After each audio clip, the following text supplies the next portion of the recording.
አባቢ እንደ አባት እንደ ታላቅ እንዲሁም ደግሞ ለዚች ሀገር ዋጋ እንደከፈለ ሰው ወጣቶችን ምን ትመክረናለህ? ሁላችንም እንግዲህ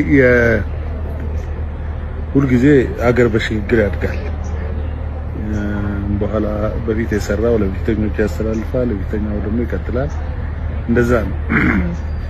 አሁን ባለንበት ሁኔታ በጣም ጥሩ የተጀመሩ ስራዎች አሉ። አገር እየተገነባ ነው፣ አገር እየተሰራ ነው። ወጣቱ ትውልድ ሙሉ አቅሙን በአገር ግንባታ ላይ ማሳለፍ ይኖርበታል።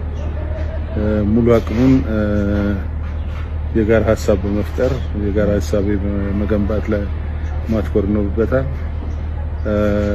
የፖለቲካ አመለካከት ልዩነት ቢኖረውም ወደ በረሃ ከመሄድ ጠመንጃ ከማንሳት ከምናምን በውይይት በክርክር አዳዲስ ሀሳብና ሀሳቦችን በማምጣት ችግሮችን የመፍታት አዲስ ባህል መገንባት ይኖርበታል። እኛ ያለፍንባቸውን የጦርነትና የመገዳደል አዲሱ ትውልድ መድገም የለበትም በምን ተአምር። ስለዚህ አዲሱ ትውልድ አዲስ ሀሳብ ይዞ በውይይት በክርክር አዲስ ሀሳብ ካለው በሀሳብ የማሸነፍ እና